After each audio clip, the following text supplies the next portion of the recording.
Okay, hello everyone, Victor Momo from Excel Moments, and I want to talk about a not too new, at least not anymore, feature in Excel for Mac, which is key tips, something I've used extensively in Windows, and it's always been very useful, for reaching, some commands very quickly.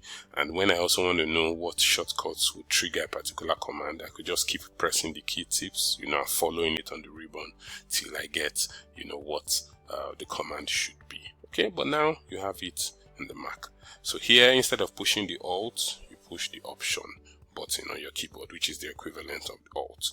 Okay, but right now I'm pushing Option and nothing seems to be happening.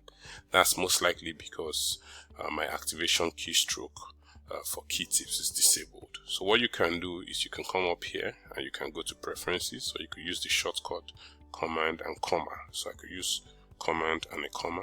Pulls up Excel preferences. I go into accessibility, and then for activation keystrokes I say, oh, I want to use the option.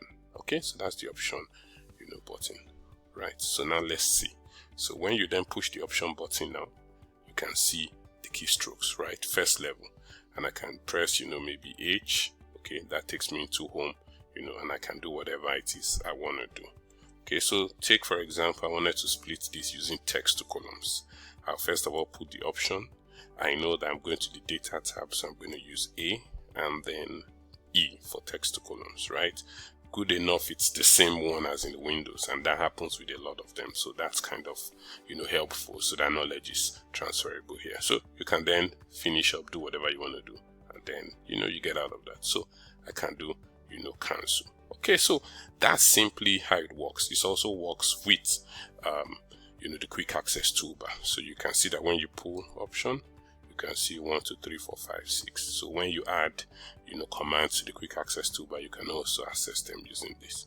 But a few limitations or differences in the way it works here versus the way it works in Windows. Major limitation I see is that you don't get beyond the second level. So let's say I had these three and I wanted to do like a merge and center. So I'll do an option. I do H to take me to home, and then you can see merge and center is M, right? Now after doing that, I lose the key tips. Normally in Windows, I'll be able to say Alt H M, and then I will see like a C here and say Alt H M C to merge and center. Okay, so now once you get to that second level, Alt H M, you don't see anything, or in this case option HM. You have to then use either your down arrow on the keyboard, or use your mouse, which kind of defeats the purpose of having the key tips. So it just stops at this level.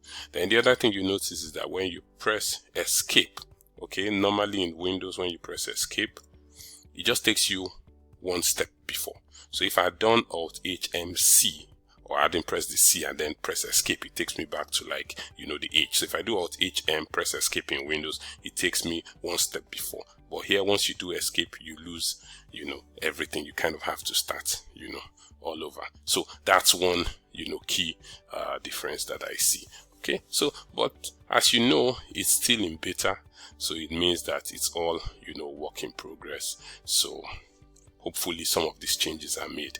I think one other thing I noticed is that like in Windows, if I wanted to push let's say auto save, now that's option and 1, okay, right? In Windows you could press them simultaneously, which is hold option and 1 together. If you do that here, you see what it does. It's trying to it's typing in. Okay, so here you have to push them one after the other, which is option and then 1. In Windows you can do option and 1 together, like holding option and then push the number, and it will trigger whatever it is on the quick access toolbar, but that doesn't happen here. Okay, so those are some of limitations, differences, similarities, but the beautiful thing is that it's a start in the right direction, right? At least we now have the key tips, and I'm sure in the coming days it will be improved before it's rolled out into the current channel. Okay, that's all I thought to share. I hope you enjoyed this. I'm sure you did. So please hit the like button and also subscribe to the channel Excel Moments. For now, I'm out.